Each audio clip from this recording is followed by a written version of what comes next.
အားလုံးမင်္ဂလာပါဒီနေ့ကတော့ကျွန်တော်တို့ခဏခဏလေးလာမေးတယ်ဒါလေးမလုပ်ပြီးဘူးလားဆိုပေမဲ့ဒီဖုန်းကတကယ်တမ်းတော့လွန်ခဲ့တဲ့တစ်နှစ်ကမိတ်ဆက်တင်တဲ့ဖုန်းပါဘာလို့ပြန်မိတ်ဆက်ပေးလိုက်ရတာတော့ဆိုတော့အခုလိုဖုန်းတွေဈေးကြီးနေတဲ့အချိန်မှာပတ်စံ9သိန်းကျော်သုံးလိုက်တာနဲ့ flagship level စွမ်းဆောင်ရည်ပေးနိုင်တဲ့ဖုန်းတစ်လုံးလို့ပြောလို့ရတယ်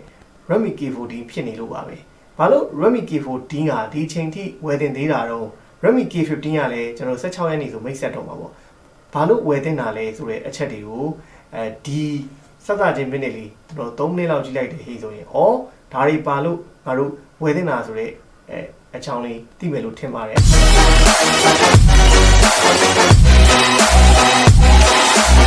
K40 ရဲ့အဓိကအားသာချက်နှစ်ခုရှိပါတယ်သူ့ရဲ့SoC ရဲ့စွမ်းဆောင်ရည်ပိုင်းရဲ့ display ပိုင်းရဲ့ကိုအထူးကျွန်တော်အလေးပေးပြောရမှာဖြစ်ပါတယ် Redmi K40 မှာဆိုရင်တော့အခုချိန်ဒီ flagship level SoC လို့ပြောလို့ရတယ် Snapdragon 870ကိုအသုံးပြုပေးထားပြီးတော့ဒီမှာပြထားတဲ့ဇာတ်မှာဆိုရင်လည်းကျွန်တော်တို့ Antutu benchmark score တွေ CPU GPU တွေရဲ့ performance တွေဟာ flagship level SoC ဒီအားလုံးထဲမှာကျွန်တော်တို့1 to 10ထဲမှာဝင်တဲ့ SoC တစ်လုံးဖြစ်ပါတယ်လက်ရှိဒီ870ကိုသုံးပြီးဝယ်ယူရရှိနိုင်တဲ့ဖုန်းတွေမှာဆိုရင်လည်း Redmi K40 ဟာဈေးအတက်တာဆုံးနဲ့ရရှိနိုင်တဲ့ဖုန်းတစ်လုံးဖြစ်ပါတယ်သူ့မှာပါဝင်တဲ့ GPU Adreno 650ကလည်း gaming performance ကိုအလန်းစားအမိုက်စားပေးနိုင်တဲ့ SoC တစ်လုံးဖြစ်ပါတယ်ယခုလက်ရှိ flagship ဖုန်းတွေမှာဒါပါလေးရှိတဲ့ LPDDR5 RAM ကိုအသုံးပြုပေးထားတာရေသူရဲ့ storage မှာဆိုလဲ UFS 3.1 ဆိုတာသူဈေးတန်းဝန်းကျင်မှာရှိတဲ့ကျွန်တော်တို့ B11 Lite 5G ဒီ Redmi Note 11 Pro ထက်ပိုကောင်းမွန်တဲ့ storage စနစ်ကိုအသုံးပြုပေးထားတာဖြစ်ပါတယ်ဟိုဘက်က performance ကတော့ဒီကျွန်တော်တို့ Redmi K40 နဲ့အရင်ခင်သူ့ရဲ့ညီတော်လေး K30 တို့ရဲ့ K30 5G တို့ရဲ့ performance ဇယားဖြစ်ပါတယ် overall performance မှာဆိုရင်200% ထိတက်လာတယ်ဟလား CPU performance မှာဆိုရင်85%ပုံမြန်သွားတယ် GPU performance မှာဆိုရင်လည်း200% ထိအလုံးလုံးတယ်ဆိုပြီးဒါသူ့ရဲ့ site မှာတရားဝင်ပြထားတဲ့ဒါပုံလေးကိုကျွန်တော်ပြန်ပြီးတော့ပြပေးတာဖြစ်ပါတယ်တကယ်လည်းဟုတ်ပါတယ်ဘာလို့လဲဆိုတော့ကျွန်တော် Redmi K30 ဟာဆိုရင်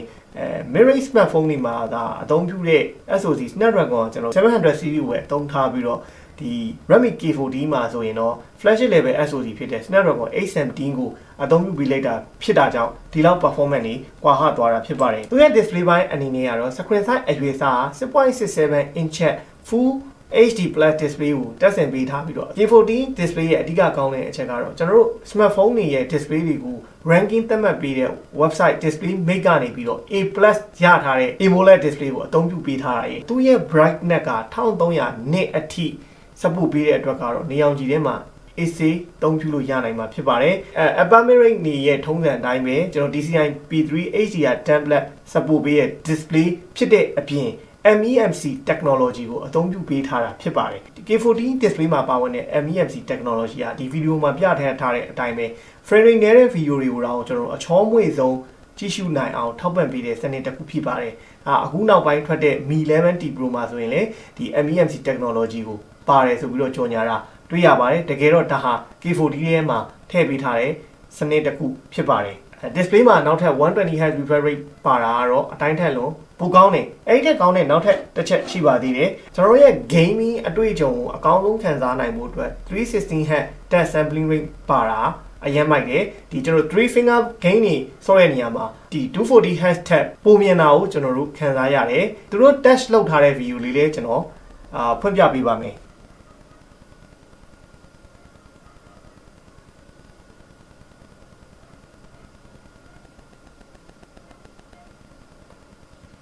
ဒီမှာဆိုရင် 240Hz touch sampling range ရှိတဲ့ဖုန်းနဲ့ 316Hz touch sampling range ရှိတဲ့ဖုန်းတွေရဲ့ကျွန်တော်တို့ sensitivity ကိုစမ်းပြထားတာမြင်ရမှာဖြစ်ပါတယ်ဒါလောက်ဆိုရင်တော့ဒီ K40 မှာပါတဲ့ display မှာပါတဲ့ကောင်းတဲ့အချက်တွေကိုသိပြီလို့ထင်ပါတယ်ဖုန်းရဲ့အသံစနစ်အတွက်ကတော့ high resolution audio certification ရထားတဲ့ stereo speaker နှစ်ခုပါဝင်ပြီးတော့ Dolby Atmos ပါ support ပေးတဲ့အတွက် surround sound တွေကိုကျွန်တော်တို့ခံစားနိုင်မှာဖြစ်ပါတယ်ကင်မရာပိုင်းအနေနဲ့ကတော့ travel camera ဆက်ရက်ဖြစ်ပြီးတော့ 48 megapixel main camera 8 megapixel ultra wide lens နဲ့5 megapixel telemacro lens တို့ပါဝင်ပါတယ်။ selfie ပိုင်းအတွက်ကတော့20 megapixel front camera တက်ဆင်ပေးထားတာဖြစ်ပါတယ်။ Mi 11T Pro တွေမှာလို့ပဲကျွန်တော်တို့ video AI move တွေက K40 တွေကပါဝင်တာဖြစ်ပြီးတော့ အဲ့လိုဗီဒီယိုမှုတွေကိုကျွန်တော်တို့ K40 ထဲမှာရိုက်နိုင်နေဆိုတာဒီဗီဒီယိုလေးကိုကြည့်ရင်းနဲ့လေသိနိုင်ပါတယ် K40 ရဲ့အထူကတော့ 7.8mm နဲ့အလေးချိန်ကတော့ 196g ပဲလေးမှာဖြစ်ပါတယ်နောက်တစ်ချက်အနေနဲ့ကျွန်တော်တို့ security ဘိုင်းတက်ကတခုက K40 မှာအញ្ញံဆုံးချက်လို့ပြောလို့ရ under display fingerprint မပါလာဘဲနဲ့ side mount fingerprint ပါလာတာတစ်ချက်ပဲကျွန်တော်တို့ဒါအဖြစ်ပြောစရာရှိရပေါ့သူစည်းတန်းတခုမှာ under display fingerprint နဲ့ဆိုရင်တော့လုံးဝ perfect ဖြစ်တဲ့ဖုန်းတစ်လုံးဖြစ်မယ်နောက် 5G ဖုန်းဖြစ်တဲ့အညီသူရဲ့ 870 SoC က Wi-Fi 6ကိုလည်း support ပေးတဲ့အတွက်လက်ရှိကျွန်တော်တို့အချိန်အထိလုံးဝ upgrade ဖြစ်နေစေဖုန်းတစ်လုံးဖြစ်ပါတယ် 4520 mAh battery တက်ဆင်ပေးထားတာဖြစ်ပြီးတော့ကျွန်တော်တို့ဒီ standby မှုနဲ့ထားမယ်ဟိဆိုရင်တော့268နာရီထားလို့ရမယ် game ကြီးသုံးမယ်ဆို10နာရီဇက်တိုက်ဆော်လို့ရမယ် video တွေကြည့်မယ်ဆိုရင်3နာရီဇက်တိုက်ကြည့်လို့ရမယ်တချင်နားထောင်မယ်ဟိဆိုရင်တော့149နာရီနားထောင်နိုင်ပါတယ်အားသွင်းမယ်ဟိဆိုရင်တော့သူ့ရဲ့ quick charging stick 33W ကကျွန်တော်တို့52မိနစ်နဲ့အားပြည့်ဝင်မယ်လို့သူ့ရဲ့ website မှာရေးထားတယ်ပေါ့ဒါကတော့9သိန်းကျော်မှာအကျန်းစား spec တွေပါတဲ့ K40 ရဲ့ specification အသေးသေးဖြစ်ပါတယ်အဲ့တော့တကယ်မိုက်လားကျွန်တော်တို့အတူတူ unbox လုပ်ပြီးကြည့်လိုက်ရအောင်ပါကဲဒါကတော့ Redmi K40 ပါ K40 ကတခါတည်းပြောရင် China version မှာ global version နဲ့ဝယ်ခြင်းနေဆိုရင်တော့ Poco F3 ဆိုပြီးတော့ဝင်ပါတယ် China version တွေရဲ့ထုံးစံတိုင်းတော့ကျွန်တော်ဒီမှာမြင်တဲ့အတိုင်းပဲတရုတ်စာတွေတော့ပါတယ်ဒါ RAM 128 version ပါကျွန်တော်ဈေးနှုန်းကတော့9,800ကိုရမှာ128 version ကိုကဲ unbox လုပ်ပါမယ်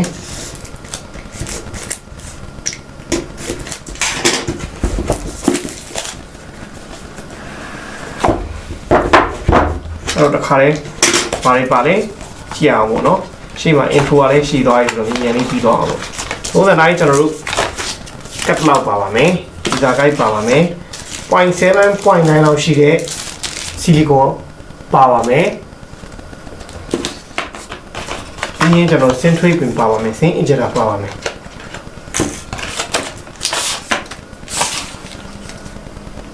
ပြီးရင်တော့ဒါ Redmi K40 ပါကန်ဆိုတော့ဒီချိန်မှာ K40 ဝယ်ရင်ကျွန်တော်အဖြူရောင်တွေပဲဝယ်လို့ရပါတယ်ပြဿနာကတော့အကုန်လုံးကဲအဲ့တော့ okay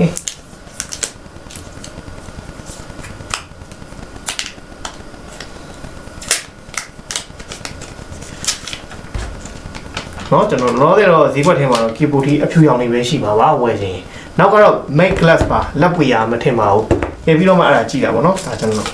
ကဲဒါလေးပါခွာထား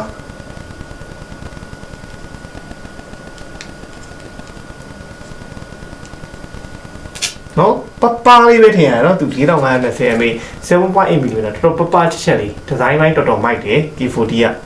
နော်နောက်ကဒါကျွန်တော် matte glass ဆိုတော့လက်ရမထင်ဘူးနော်တစ်ချက်ထည့်ပြောတော့ Gorilla Glass 5ပါနော် okay ခဏ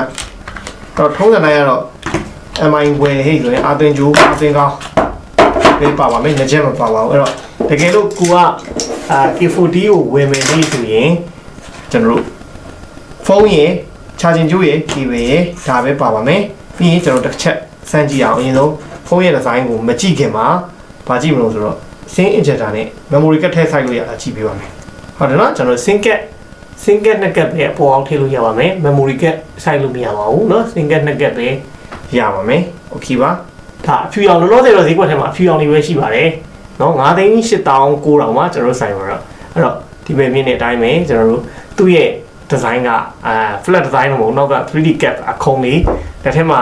6.67 ဟလာ 6.67 ဆိုတော့ပြက်အရန်ကြီးအထူလည်းသိရမထင်ရဘူးနောက်ကင်မရာကျွန်တော် travel camera set တဲ့အပေါ်ကကျွန်တော်48 megapixel main camera နောက်8 megapixel ultra wide lens ရယ်ကျွန်တော်5 megapixel tele macro lens ပါတယ်ပေါ့နော်နောက်က matte glass ပါလက်ရမထင်ဘူးရှင်းနောက်ကိုကျွန်တော် Corning Gorilla Glass 5အုပ်ထားတယ်လို့သူတို့ပြောပါတယ်ပြီးရင်ဒါ key တွေပါဟလာဒီ fingerprint က power button မှာပါရင်မဲ့ဒီမဲ့ချိုင်မနေဘူးပေါ့နော်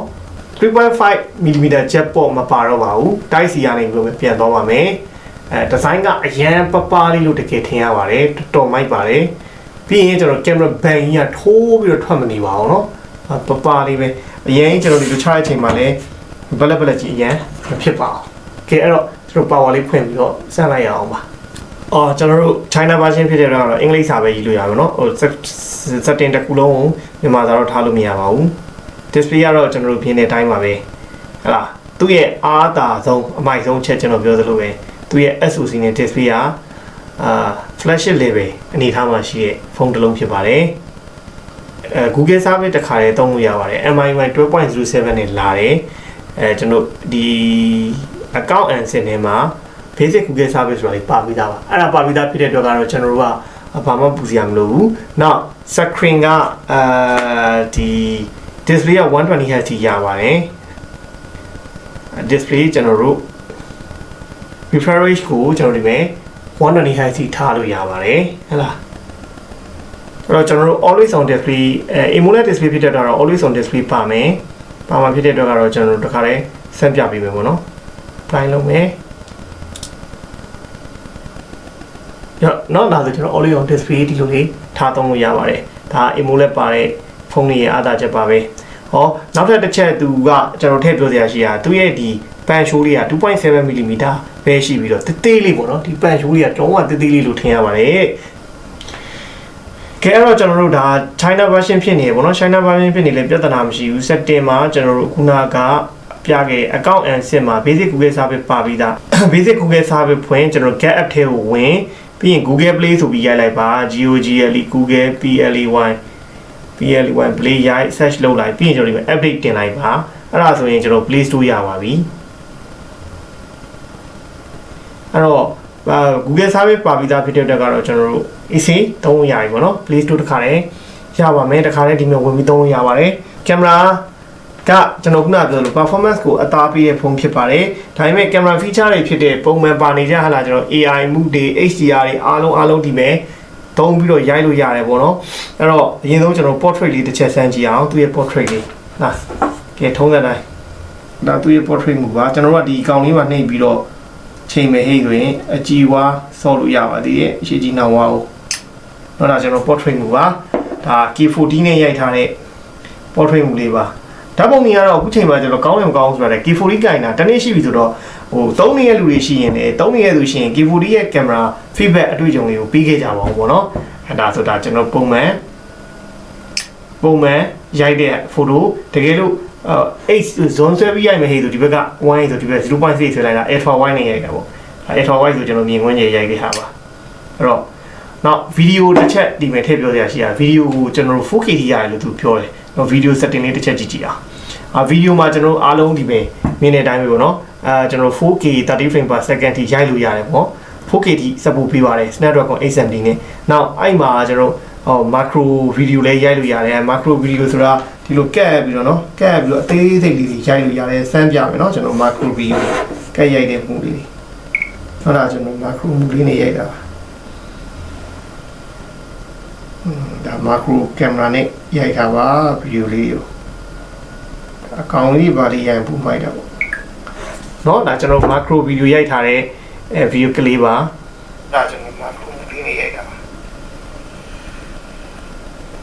နော် macro camera နဲ့ရိုက်ထားပါ video လေးကိုအကောင်လေးရပြီအဲ့ဒါ 4K ထိရမယ်ပြီးရင်တော့ကျွန်တော်တို့ဘာရှိတော့မိုးထဲမှာ48 megapixel နဲ့တပုံတော့ရိုက်ကြည့်မယ်เนาะဒီမဲ့ feature တွေပါတယ် dual video လည်းပါတယ်เนาะ dual video ကတော့အားလုံးသိတဲ့အတိုင်းပဲselfie camera ရဲ့ရှေ့ camera ရဲ့အတူတူလုပ်တာပေါ့เนาะကျွန်တော်ဒီမဲ့ဒါဆိုရင်ဟုတ်လားဒါကျွန်တော် blogger တွေဟို Facebook ပေါ်မှာ stream လုပ်မဲ့လူတွေတော့သဘောကျမှာပေါ့เนาะဒါ dual video လည်း support ပေးပါတယ်ရိုက်ထားရင်ဒီလိုကျွန်တော်တို့ရှင်းနောက်ထိုင်လို့ဟုတ်လားရှင်းနောက်ထိုင်လို့အလုံးလို့ပါလာပါเนาะ jewelry video အဲ့ဒါကျွန်တော်မိနစ်ကဒီလိုချင်းက jewelry video ရဲ့ခစ်စားလိုက်သေးတာဟုတ်အဲ့တော့အကုန်လုံး bit တခါလေးထည့်ပေးလိုက်တာနောက် movie effect တွေကျွန်တော်တို့ရှေ့မှာပြောခဲ့တဲ့ magic zone တို့ slow shutter တို့ time freeze တို့ဟလား parallel wall တို့ဒါတွေအားလုံးကမီ level တီမှာပါလိမ့်မယ် K40 မှာလည်းပါပါတယ်အဲ့တော့ K40 သမားတွေအနေနဲ့မစမ်းဖြစ်ဘူးဆိုရင်အဲ့ movie effect တွေစမ်းကြည့်ပါ back cam ပြင်ရိုက်ကဲအဲ့တော့40 megapixel နဲ့ရိုက်ပါမယ်တပုံလောက်တော့ကျွန်တော်ဒါ40 megapixel နဲ့ရိုက်ထားတဲ့ပုံမှာဟာလားကျွန်တော်ဒီမယ်အဲ့တော့ရုပ်ထွက်တည်တည်အသားအနာနေမယ်ကြည့်လိုက်ပေါ့နော်ဒါတော့ဆိုရပေါ့နော်ဒါ40 megapixel နဲ့ရိုက်ထားတဲ့ပုံမှာအဲ့တော့ selfie လေးတစ်ချက်စမ်းကြည့်မယ်selfie ကမိုက်ပါလေဟဲ့လား selfie ကတော့ဒါဒီကောင်လေးထုံးစံတိုင်းချောပဲပေါ့လားဒီမှာမြင်နေရတဲ့အတိုင်းဟုတ်လားဟိုကျွန်တော်ပုံမှန်ကင်မရာနဲ့ရိုက်နေတာဒီဘက်မှာပေါ့နော်ဒါဒီK40 ကကင်မရာနဲ့ပေါ့နော်ဒါကျွန်တော် K40 ရဲ့ကင်မရာနဲ့မီထိုးရတာနဲ့ဆိုတော့သူ သူရဲ့ selfie ကလည်းကုတ်ပါတယ် selfie ကို portrait ရတယ် selfie ကို portrait အဲ့တော့ပြီးရင်တွားဒီမယ်ကျွန်တော်ဟို effect တွေပါထည့်လို့ရတယ်နော်ဒီလို rainbow effect တို့ပါတော့ဟုတ်လားဒါ selfie မှာ effect တွေထည့်လို့ရတာနော်ဒါသူ effect တွေပါဒါထားပါပြီးရင်လေဟိုကျွန်တော်တို့မပြောတာရှိရဒီလားဘာရှိအောင်ဆိုတော့အဲကောင်းကင်နဲ့ရိုက်ထားတဲ့ပုံတွေမှာ effect တွေပါထည့်လို့ရသေးရဲ့ဆိုပြီးပြောတယ်အဲ့ဒါကြုံရင်ကျွန်တော်ဗီဒီယိုလေးရိုက်ပြီးမယ်ဗျာအဲ့ဒါ K30 လို့ဘာလို့မှလည်းပါတယ်သူရဲ့ edit feature ပေါ့နော်အဲကျွန်တော် all spec မှာပေါ့နော်ဒီဒါအခုကျွန်တော်တို့စမ်းပြီးတဲ့ဟာ Redmi K40 RAM 6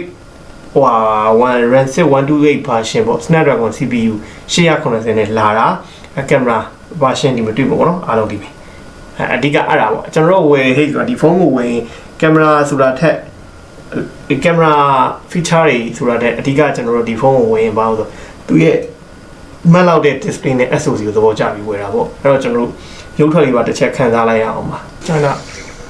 brightness တော့ကျွန်တော်အဆုံးမတင်ထားအောင်เนาะသူdisplay ကတော့ share ပဲတကယ်ကြည့်လို့တကယ်ကောင်းတယ်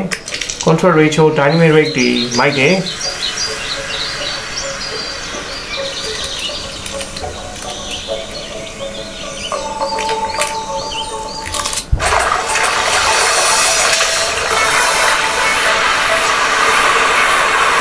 အတန်း surround sound ဆိုဒီရီသွားတဲ့ဟာဒီဘက်ကနေလာပြီးဒီဘက်မှာပြန်ထွက်တယ်ဒီကနေလာပြီးတော့ဒီဘက်မှာပြန်ထွက်အဲ့မှာဒါပဲ video 2 box ပေါ့နော်ကျွန်တော်တို့က video တောင်တင်ပေးထားတယ်နော် video 2 box မှာကျွန်တော်တို့ sound လေးနောက် clarity ဒါလည်းပို့ချဲ့ပြီးတော့ဒါပုံမိုက်တယ်နော်ဒါ Dolby Atmos feature ထည့်လိုက်တယ်အတန်ပုံမိုက်သွားဟုတ်တယ်